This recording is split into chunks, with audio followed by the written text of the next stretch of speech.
오늘은 배나를 받으면 은혜를 주신다. 우리가 배나를 받으면 하나님께서 큰 은혜를 주신다. 라는 제목으로 말씀을 드릴 때 다 함께 은혜를 받으시고 영혼의 귀한 양식으로 삼을 수 있기를 바랍니다. 사람은 누구나 다 자신의 변화를 갈망합니다. 나도 변해야 되겠다. 그렇게 갈망합니다. 그러나 변화는 결코 쉽게 이루어지지 않습니다. 단지 결심이나 바람만으로 변화되었다고 사람들은 말하지만은 그러나 그 말은 다 거짓말입니다. 자기 위장에 불과합니다. 진짜 변화는 결코 쉽게 일어나지 않기 때문입니다. 단지 결심만으로는 일어나지 않습니다. 진짜 변화는 자기 자신에 대하여 혁명적인 변화, 혁신적인 변화를 일으킬 때만 기적적으로 일어나기 때문입니다. 혁명이나 혁신이 일어나지 않으면 내 자신이 변하지 않습니다. 그래서 톨스토이는 말했습니다. 많은 사람들이 세상을 변화시키기를 원한다. 그러나 많은 사람들은 자기 자신을 변화시키는 것은 생각도 하지 않는다. 그러므로 자기의 변화는 처음에는 대단히 어렵다. 자기 자신을 변화시키는 것은 처음에는 대단히 어렵다. 그리고 중간에는 엉망이 되기도 한다. 그러나 마지막에는 아주 멋진 변화가 일어난다. 이런 귀한 말을 톨스토이가 했습니다. 임홀이라는 사람도 변화에 대해서 이런 말을 했다고 합니다. 시간이 지나면 자연히 변한다고 사람들은 말하지만 그러나 자기 스스로가 바뀌지 않으면 아무것도 바뀌지 않는다. 라고 말했습니다. 그러므로 우리들도 오늘 주신 성경 말씀처럼 이 세대를 본받지 말고 마음을 새롭게 해서 참으로 변화된 삶을 살기를 바라는 것입니다. 말씀으로 변화된 삶을 살았던 사람이 참 많이 있습니다. 그런 사람 중에 유명한 사람을 한 사람 소개하겠습니다. 러시아의 대문호인 도에프토스키가 그런 삶을 살았습니다. 도에프토스키는 그 아버지가 전직 육군 군의관이었습니다. 그런데 군의관임에도 불구하고 성격이 얼마나 난폭했는지 모릅니다. 뿐만 아니라 알코올 중독자이다고 합니다. 의사가. 그 아버지가 툴리라는 지방에 작은 농토를 구입을 했다 그럽니다. 그러면 일을 시킨 일꾼이 있겠죠. 일꾼을 농노라 그러는데 그 농노들을 너무나 심하게 다루다가 아들 나이가 16살 때에 그 아버지가 아들이 보는 앞에서 농노들한테 살해를 당했답니다. 그 일을 인하여 아들이 충격을 받아가지고 간질병에 걸리고 말았답니다. 그런데 그 아이가 나가 28살 때는 반역죄를 지었어요. 그 결과 고소를 당해서 사형 선고를 받았습니다. 그래서 사형장으로 끌려가는 시베리아행 열차를 타게 되었다고 합니다. 그 기차간에서 장교 부인들이 끌려가는 사형수들을 위로하기 위하여 겨울에 따뜻한 음료수를 나누어 주었다고 했습니다. 그러나 도스토옙스키는 자기 눈앞에 다가온 죽음의 공포 때문에 마음이 불편해서 따뜻한 음료수를 거절했다고 합니다. 그랬더니 한 장교 부인이 자기 가슴 속에서 조그만한 신약 성경책을 꺼내가지고 도스토옙스키 손에다가 꼭 쥐어 주었다고 합니다. 그것을 가지고 감옥에 들어갔어요. 움츠크라는 감옥에 갇혀서 죽음을 기다리면서 더 이상 할 일이 없으니까 그 성경 말씀을 펼쳐 읽어보다가 예수를 만났답니다. 소망의 빛, 새로운 소망의 빛을 본 그 도스토옙스키는 자기 형님한테 편지를 썼다 그래요.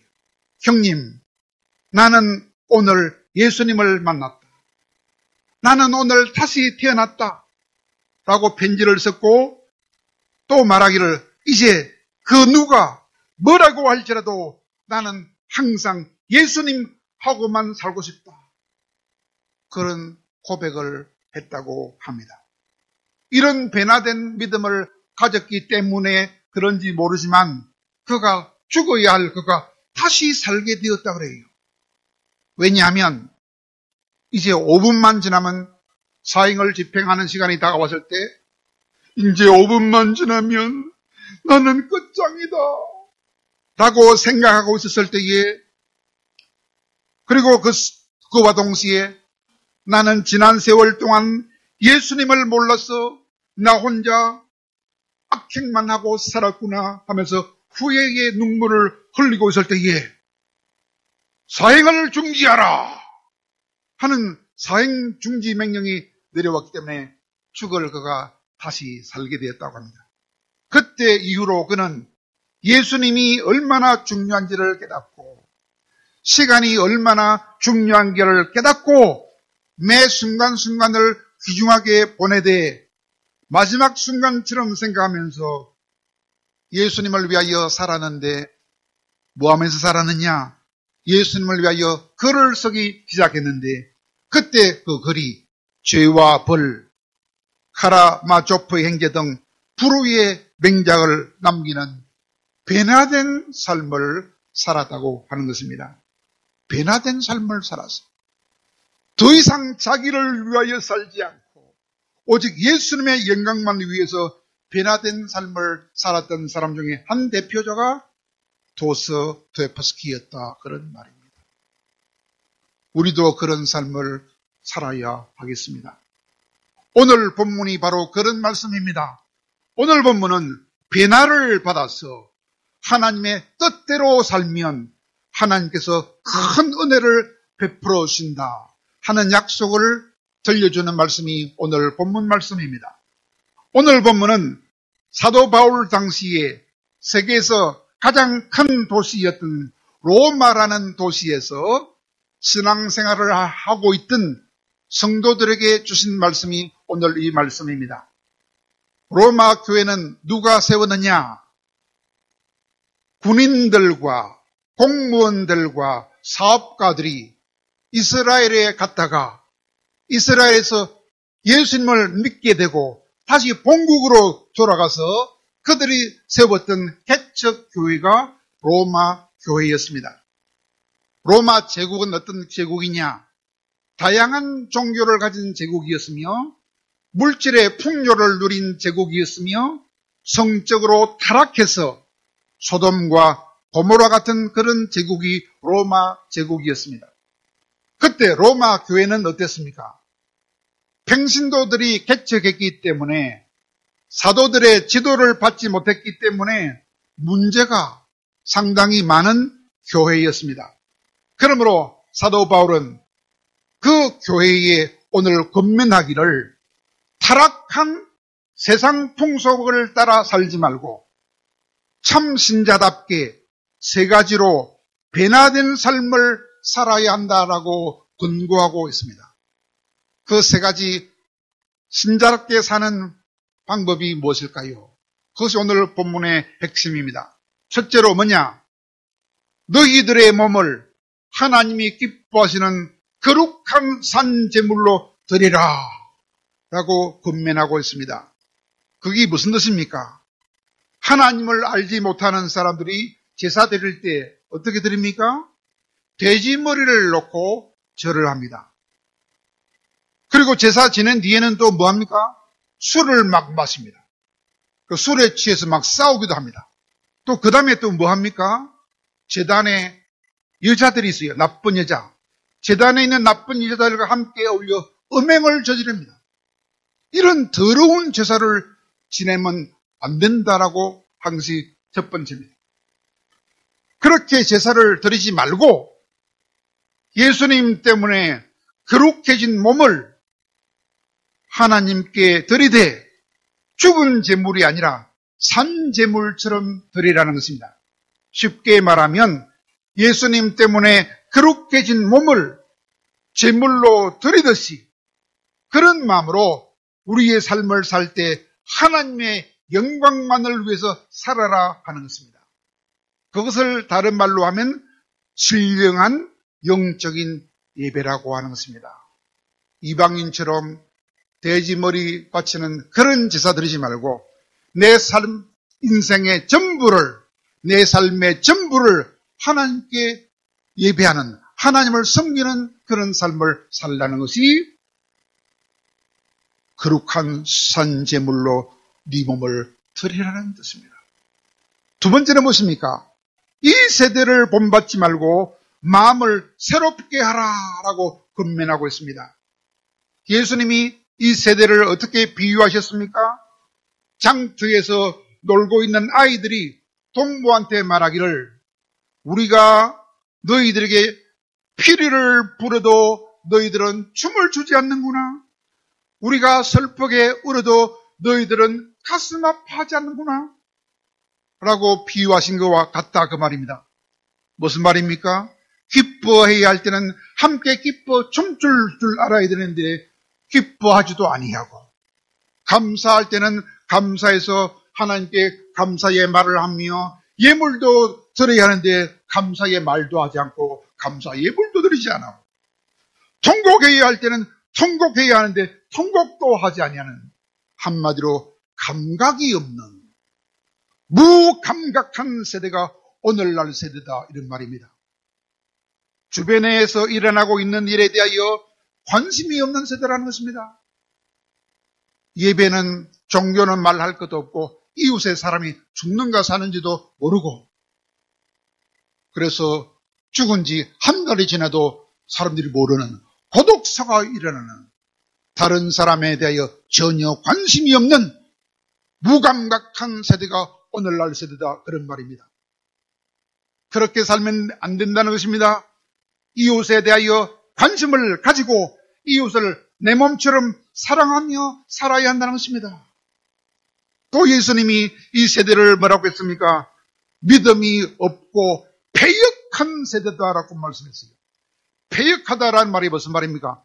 부패하고 하나님께 반역한다. 부패하고 하나님께 대하여서도 반역하는 세대라고 했어요. 예수님이 행하는 많은 기적을 보고도 예수님을 구세주로 믿지 않는 반역하는 세대라는 것입니다. 이런 악한 세대처럼 살면 안 되고 마음을 새롭게 해서 변화를 받아서 똑바른 삶을 살아야 한다는 것입니다. 마지막 세 번째로, 그러면 마음을 새롭게 하고 변화를 받아서 하나님 뜻대로 살아야 한다 하는데 하나님의 뜻이 무엇입니까? 지난 시간에도 말씀드렸지만은 하나님의 뜻은 7가지입니다. 첫째로 무엇입니까? 항상 기뻐하라 합니다. 항상 기뻐하라. 무슨 뜻입니까? 설사 슬픔과 고통 중에 있을지라도 계속해서 슬퍼하지 말고 주님만으로 항상 기뻐하라는 것입니다. 설사 고통과 슬픔 중에 있을지라도 슬픔만 하지 말고, 계속 슬픔만 하지 말고 예수님 때문에 항상 기뻐해야 된다. 이것이 첫 번째 뜻입니다. 두 번째는 무엇입니까? 쉬지 말고 기도하라. 쉬지 말고 기도하라는 뜻은 무슨 뜻입니까? 그 말은 예수님을 먼저 마음에 모시고 4가지를 해야 돼요. 첫째 무엇입니까? 주님과 동거 생활을 같이 살아요. 동거하고, 두 번째 동행, 항상 같이 다녀야 돼요. 동행하고, 세 번째는 동력, 같이 일을 해야 돼요. 예수님하고 같이 relate 돼. 동력하고 네 번째 동락한다. 동락 함께 기뻐해야 되니까. 이것도 제일 중요한 게 마지막 동락 기뻐하는 거다. 예수님을 항상 모시고 살면서 항상 기뻐해야 된다. 이게 두 번째 됐습니다. 그것이 쉬지 말고 기도하라. 기도만 하라 소리가 아닙니다. 모시고 다니면서 항상 같이 기뻐하라. 세 번째로는 범사에 감사라 뜻입니다. 범사에 감사하다 무슨 말입니까? 고난이 올지라도 그 고난과 기쁨이 합력하여 선을 이룰 줄로 믿고 계속 감사하라. 범사에 감사하라 이 말은 나쁜 일이 와도 감사하라. 왜? 나쁜 일과 좋은 일이 합하여 선을 이룰 줄을 믿고 나쁜 일을 주셔도 감사하라. 그의 범사에 감사라며. 네 번째는 말씀과 기도로 거룩해지라. 날마다 말씀을 읽고 날마다 기도하면 우리가 거룩해집니다. 거룩해지면 우리가 느낄 수 있어요. 거룩해짐을 느끼면 더 기뻐할 수 있다. 더 기뻐하라 소리입니다. 전부 다 기뻐하라 소리입니다. 그리고 성령 충만을 받으랍니다. 우리 마음에 기쁨이 없을 때가 있습니다. 기쁨이 없어지면 그때는 술을 마시지 말고 성령을 마셔서 기쁨을 회복하라.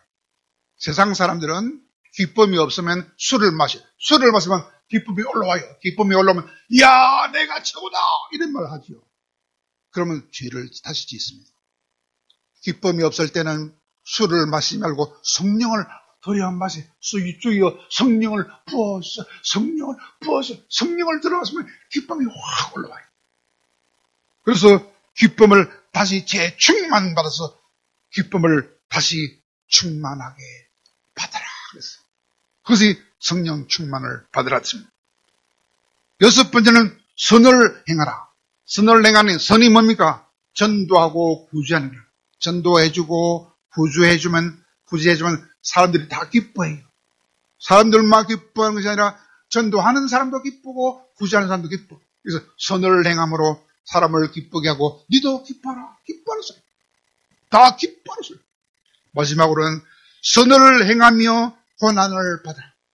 선을 행할 때 오히려 고난을 받을 수 있습니다. 좋은 일을 하는데 고난을 받을 수 있어. 그때는 슬퍼하지 말고 하늘에 더 큰 상이 마련된 것을 알고 더 기뻐해야 돼요.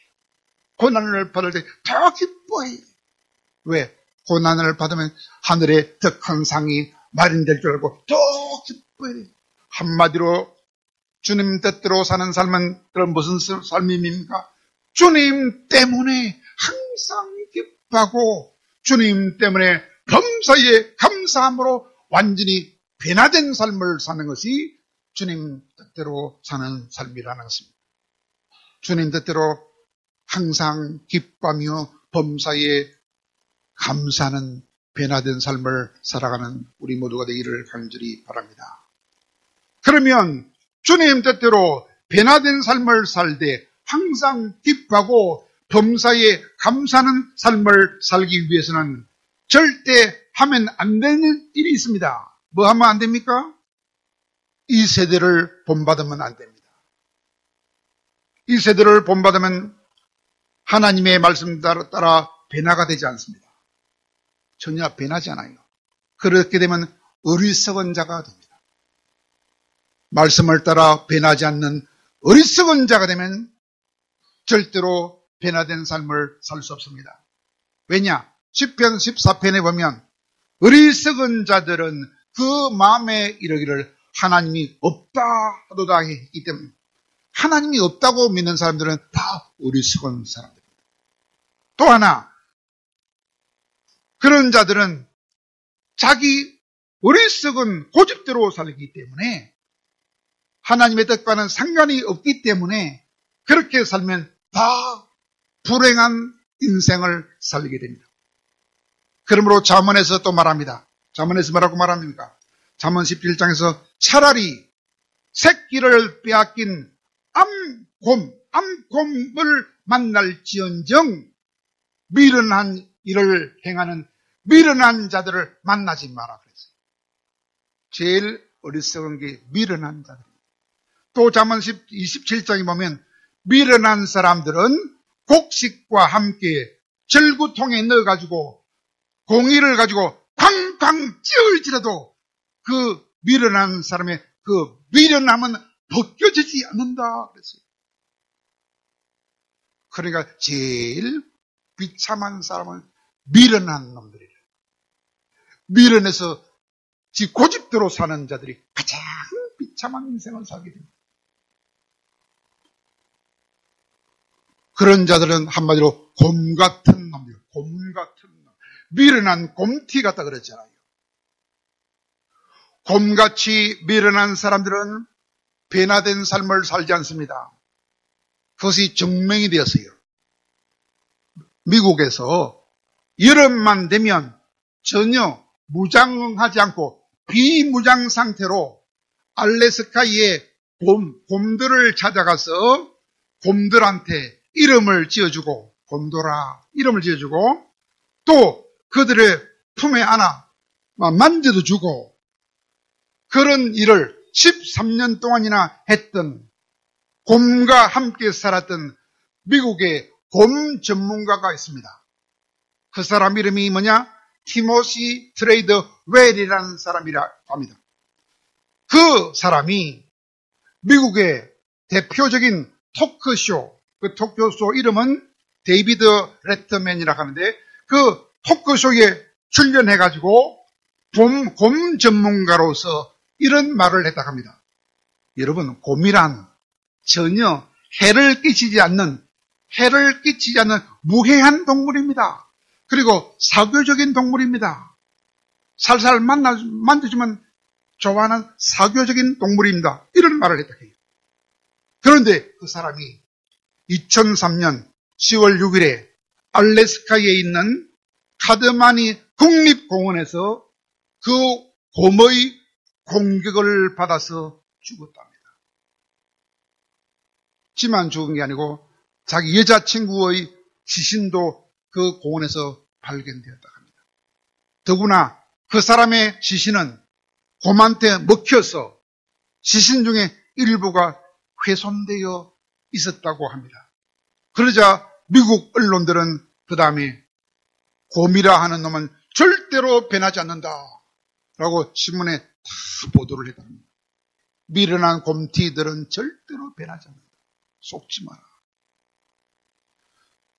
그러나 우리는 변해야 합니다. 100% 변해야 합니다. 누가 가장 많이 변했습니까? 믿음의 조상이 완전히 변했습니다. 언제? 하나님이 아브라함한테 말했습니다. 아브라함아, 네가 100살에 난 네 아들을 나에게 제물로 바쳐라 했을 때 아브라함은 조금도 주저하지 않고 하나님께 바쳤습니다. 그때 하나님이 말씀했습니다. 뭐라고 했습니까? 이제야 네가 나를 경외하는 줄을 알았노라 라고 했습니다. 여러분, 경외라는 뜻이 무슨 뜻입니까? 하나님의 큰 사랑을 깨닫고 완전히 변화를 받아서 하나님이 요구하시는 완전한 변화된 삶을 사는 것을 말합니다. 자기 아들의 목숨도 바치면서 완전히 변한 삶을 사는 것이 경외된 삶이라고 말할 수 있습니다. 우리나라에 그런 분이 참 많이 있습니다. 김요석 목사님이 그런 분입니다. 하나님의 사랑을 깨닫고 독일에 유학을 가서 가장 공부를 잘했어요. 신학대학에서. 그 교수가 너는 내 자리를 물려줄 테니까 독일에서 신학대학 교수는 최고 월급 많이 받는 공무원이야. 판사보다 더 높게 인정받아요. 그거를 주겠다니까 사양하고 우리나라로 돌아와서 문둥병 환자들을 돌보는 인생을 살았습니다. 손양훈 목사님도 마찬가지입니다. 문둥병 환자들의 피고름을 입으로 다 빨아내주는 그런 변화된 삶을 살았습니다. 뿐만 아니라 다니엘 선교사는 그 문둥병 환자들을 전도하기 위하여 스스로 자기 몸속에 문둥병을 집어넣어가지고 자기가 문둥병이 되면서 보아라, 나도 이렇게 문둥병이 되지 않았느냐. 그러나 예수님을 모시면 영광스러운 삶을 살 수 있다라고 말함으로써 비로소 문둥병 환자들에게 전도를 할 수 있게 되었다 했습니다. 이렇게 하나님을 위하여 완전히 변화된 삶을 사는, 그것을 하나님은 우리들에게 권고하고 있습니다. 이렇게 하나님의 사랑을 깨닫고 말씀을 깨달으면 다시는 내 뜻대로 살지 않고 하나님의 말씀대로 살기 위하여 목숨도 내어드리는 것입니다. 전 인생도 하나님께 내어드리는 엄청난 변화된 삶을 살게 되는 것입니다. 그러나 아무리 하나님의 말씀을 전해 주어도 아무런 변화를 못 받는 자들이 있습니다. 그런 자들은 미련한 곰탱이 같은 자들이라고 말하는 것입니다.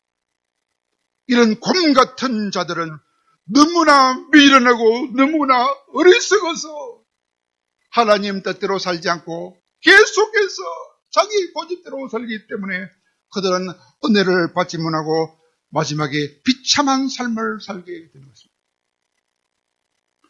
그렇다면 과연 어떻게 살아야 주님이 주시는 놀라운 은혜, 엄청난 은혜를 받을 수 있는 변화된 삶을 살 수 있을까요? 그것은 주님이 주신 수많은 은혜를 깊이 깨닫고 나에게 어떤 손해가 오고 어떤 고난이 올지라도 내 목에 칼을 찌를지라도 내 생각대로 살지 않고 내 감정대로 살지 않고 주님 뜻대로만 살아드리는 변화된 삶을 살 수 있는 것입니다. 그래서 우리는 노래하지 않습니까? 주님 뜻대로 살기로 했네. 주님 뜻대로 살기로 했네. 주님 뜻대로 살기로 했네. 뒤돌아서지 않겠네. 주님의 뜻을 이루소서. 고요한 주님 기다리니 진흙과 같은 날 빚어사 주님의 역사 이루소서. 악을 골짝 빈들에도 복음 들고 가오리다. 이 다 무슨 노래입니까? 이제는 주님 뜻대로만 살겠습니다. 다짐하고 재다짐하는 것이 아닙니다. 이렇게 하나님 뜻대로 살면서 하나님 말씀을 앞세워 살았던 사람들이 우리나라에도 많이 있습니다. 한 사람만 더 소개하고 마칩니다. 어떤 약사님이 있었습니다. 그분 이름은 박효진입니다. 박효진. 그 약사님은 어떤 회사에다가 많은 돈을 빌려줬습니다. 그런데 그 회사가 부도가 나고 말았습니다. 뿐만 아니라 그 장로님이 경영하고 있던 화공약품 공장에도 불이 났습니다. 그래서 하루아침에 알거지가 되고 말았다 했습니다. 그래서 서울의 달동네, 봉천동에 있는 달동네에다가 조그마한 가게를 하나 얻어가지고 약국을 열었어요. 약국 이름은 한독약품이라는 약국을 개업했다 합니다. 그런데 자기 아들 중에 하나가 중학생인데 교회에 나갔어요. 아들이 교회에 나가는 바람에 온 식구가 덩달아 교회에 나갔다 합니다. 교회에 나가서 교회에서 목사님이 가르쳐 주신 대로 순종하면서 다녔다 합니다. 그래서 교회에 나간 지 첫 달부터 11조를 적지만은 냈다 합니다. 뿐만 아니라 모든 교회 예배에도 다 참석했다 합니다. 그랬더니 약국이 술술술 풀리더랍니다. 약국에서 사고도 옛날에는 많이 났는데 그 약과 사고도 없어졌다 그럽니다. 복이 술술술술 들어오더랍니다. 당시에는 연탄을 뗐거든요. 그래서 화상 환자가 많았다 합니다. 그래서 화상치료제를 그 약사님이 개발했다고 합니다. 그러자 수많은 피부병 환자들이 그 약국을 찾아왔고 소문이 점찬하니까 손님들이 많이 몰려들었다 했습니다. 그러니까 얼마나 더 바쁘겠습니까? 그런 바쁜 중에도 그 장로님은 항상 예배 드리는 일에 최우선 순위를 두었다 했습니다. 그러자 그 약사님의 약국은 이름이 뭐라고요? 한독약품이라는 그 약국은 탄탄대로를 달렸다 했습니다. 그런데 그때 문제가 생겼다 했습니다. 무슨 문제냐? 너무 많은 손님이 몰려드는 바람에 주일날 문을 닫으면 항의가 너무 빗발치듯 일어나는 거야. 왜 문 닫았냐고 막 하도 항의를 하니까 할 수 없이 주일날 오후에는 문을 열었답니다. 그러던 어느 날 장로님은 머릿속에 이런 생각이 지나갔다 그랬습니다. 사람보다는 하나님을 더 두려워해야 하지 않겠느냐? 믿음은 담대히 하지 않느냐? 그런 생각이 지나가는 바람에 그렇지 하고 과감하게 그때부터는 주일날 완전히 문을 닫았습니다. 그러자 처음에는 상당히 어려움이 있었지만 그러나 하나님의 법칙에는 어김이 없기 때문에 나중에는 매출이 훨씬 더 늘어나게 됐다 했습니다. 그러니까 더 바빠졌지요. 그러나 기도 생활, 예배 생활, 헌금 생활, 선교 생활에 더 힘을 기울였다고 했습니다.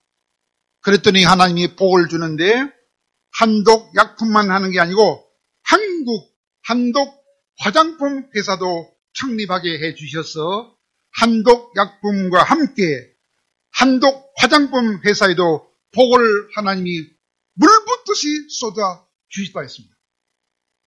그래서 그 박효진 약사님은 이렇게 신앙 고백을 했습니다. 어떤 상황에서도 나는 말씀을 앞세워서 살려고 애썼다.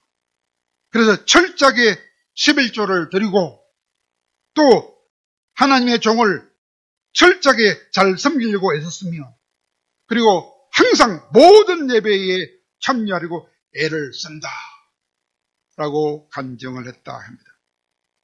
말씀으로 변화된 삶을 사는 사람들에게는 말씀으로 변화된 삶을 사는 사람들에게는 하나님께서 복을 주되 천대까지 복을 준다고 했습니다. 그러므로 사랑하는 여러분, 오늘부터라도 지금 이 순간부터라도 더 이상은 내 뜻대로 살지 말고 내 감정대로 내 생각대로 살지 말고 하나님 뜻대로 변화된 삶을 살 때 항상 기뻐하고 범사에 감사하면서 살아. 변화된 삶을 살아. 오늘 약속의 말씀처럼 그리고 박효진 약사님처럼 놀라운 은혜와 축복을 받는 우리 모든 식구들이 다 되기를 간절히